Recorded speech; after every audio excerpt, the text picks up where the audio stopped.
Good evening, visitors. Welcome to the Australian War Memorial's Last Post ceremony. My name is Melanie Cassar, and joining us today from the Royal Australian Navy is Warrant Officer Cherie Thiers. Today's ceremony marks the 80th anniversary of the commencement of Australian squadrons operating with Bomber Command. During the Second World War, Australian aircrew of the Royal Australian Air Force were trained in Australia, Canada and Rhodesia as part of the Empire Air Training Scheme.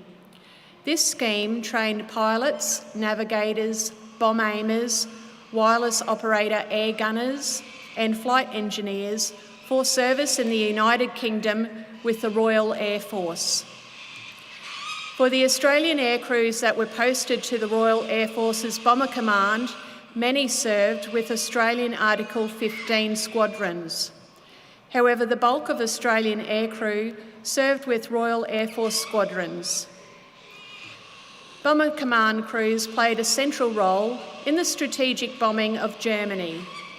They took part in operations over Italy and France, including support of the D-Day landings along the Normandy coast. Casualties were very high. Of the 125,000 men who served in Bomber Command, 55,573 men were killed, a staggering loss of over 44%. This evening, we remember those whose names are listed on the Roll of Honour and the survivors who returned home. We warmly welcome the family of Flying Officer Jack Pierce Hutchinson, whose story will be told shortly.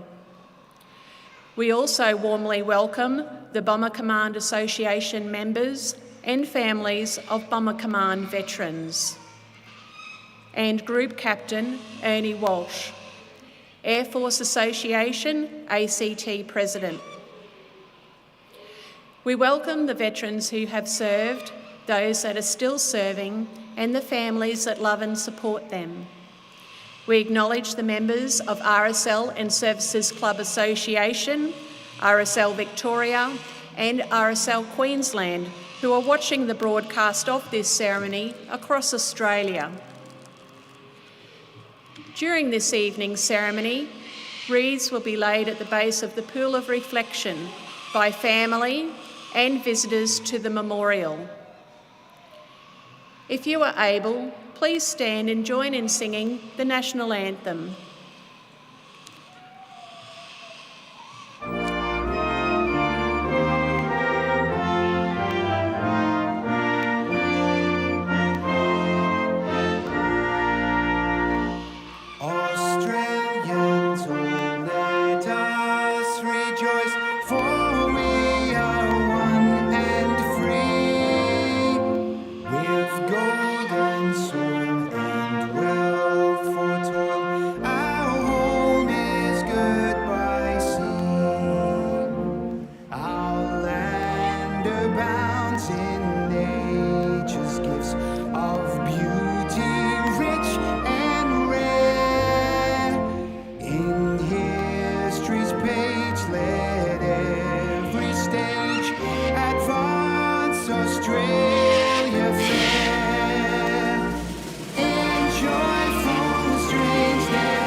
If able, please be seated. The Australian War Memorial was the vision of Charles Bean, Australia's First World War official historian. Bean landed with the Australian troops on Gallipoli and stayed with them at the front through to the end of the war. The idea of this national memorial and museum came to him at Pozières, France, in the depths of the bloody fighting of 1916. Bean's idea was that this would be a place where family and friends could mourn loved ones buried in faraway places. It would also be a place that could help all Australians understand what these men and women had endured and what they had done for us. Bean's vision, to which we remain true, is best expressed as inscribed in the entrance to the memorial's galleries. Here is their spirit, in the heart of the land they loved. And here we guard the record which they themselves made. Tonight we will read the story behind just one of those on the Roll of Honour, which lists the names of more than 102,000 men and women who have given their lives for us in war and on operations for more than a century. But first we present a lament, Flowers of the Forest. Wreaths or floral tributes will now be laid at the base of the pool of reflection.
Today we remember and pay tribute to Flying Officer Jack Pierce Hutchinson.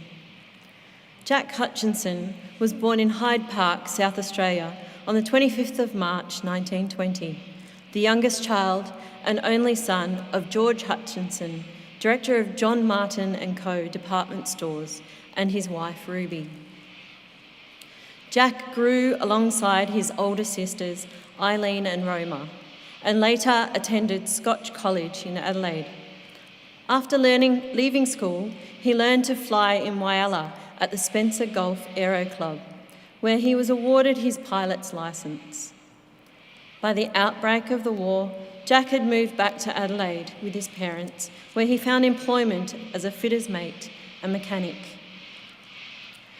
During 1940 and early 1941, members of Jack's Aero Club joined the Royal Australian Air Force.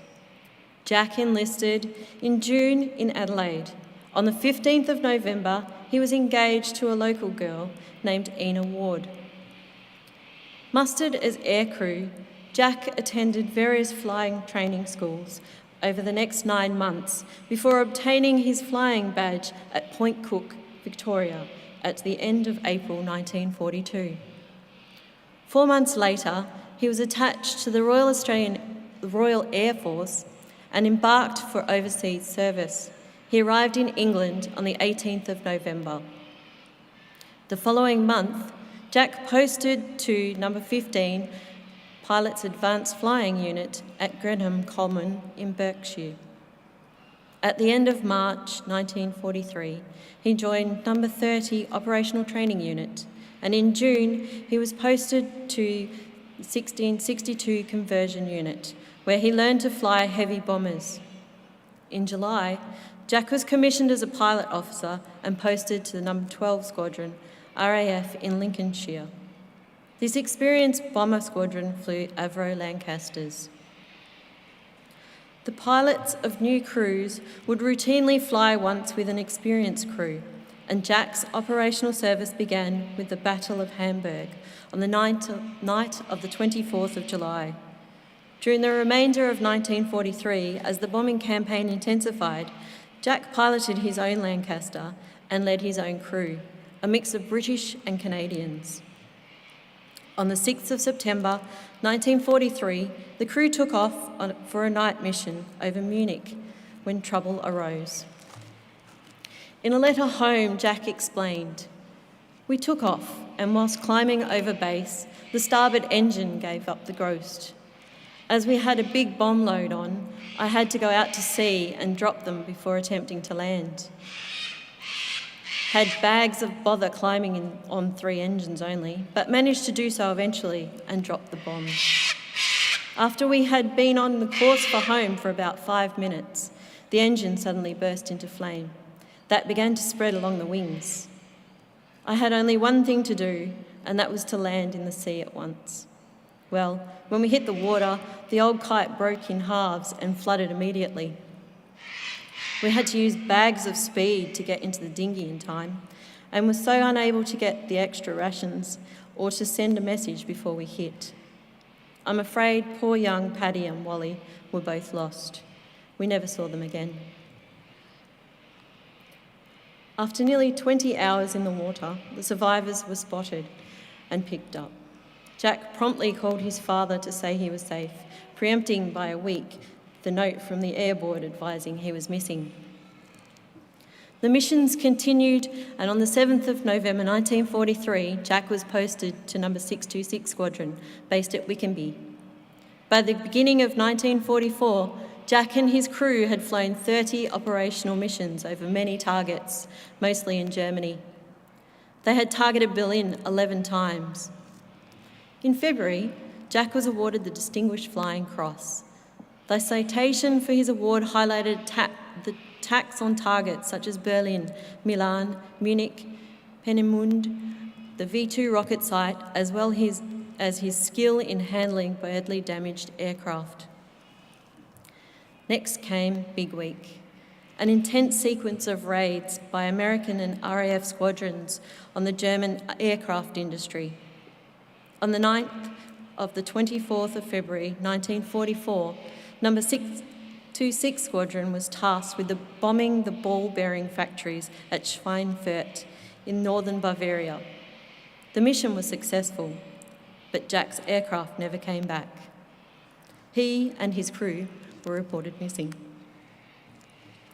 Jack's last letter home arrived 2 months later, but by the end of the year, there was still no word. In January 1945, his family were informed that he had been presumed dead. The war ended and years passed until closure came in November 1949. It was reported that Karl Laplatte, former mayor of Marseille, had witnessed Jack's Lancaster approach the village at low altitude as it was attacked by a German night fighter. The bomber exploded in mid-air, and debris scattered over a wide area between Marseille and the neighbouring village. Laplatte found the main wreckage the next day and buried the bodies in Marseille Communal Cemetery, about 30 kilometres east of Nancy in Lorraine. Jack Hutchinson was 23 years old. His name is listed on the Roll of Honour on my left, among almost 40,000 Australians who died while serving in the Second World War. His photograph is displayed today beside the Pool of Reflection. This is but one of many stories of service and sacrifice told here at the Australian War Memorial. We now remember Flying Officer Jack Pierce Hutchinson, who gave his life for us, for our freedoms, and in the hope for a better world.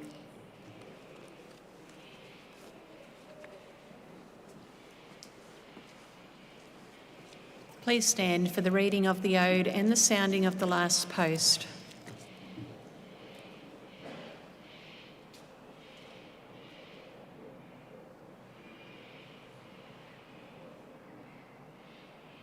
They shall grow not old as we that are left grow old. Age shall not weary them, nor the years condemn. At the going down of the sun, and in the morning, we will remember them.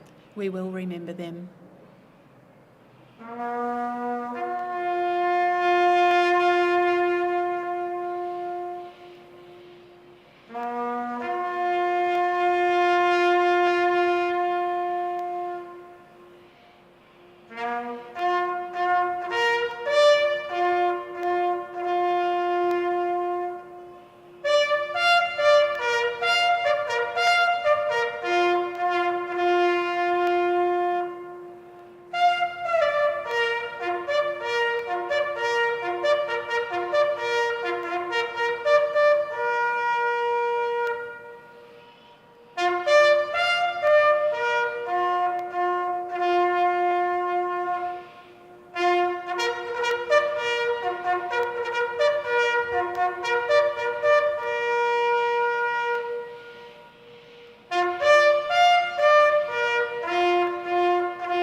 Lest we forget. Lest we forget.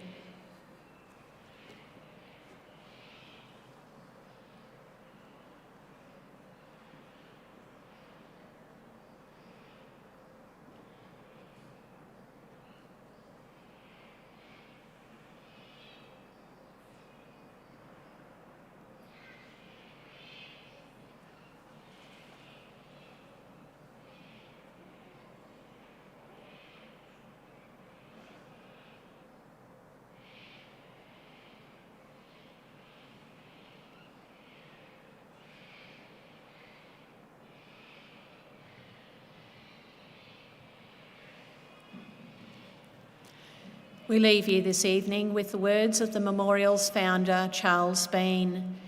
Many a man lying out there at Pozières or in the low scrub at Gallipoli with his poor, tired senses barely working through the fever of his brain has thought in his last moments, well, it's over. But in Australia, they will be proud of this. Ladies and gentlemen, girls and boys, that concludes the last post ceremony. On behalf of the Director and staff, thank you for visiting the Australian War Memorial today and for your continued support of the Memorial's development project. We wish you all a very pleasant evening.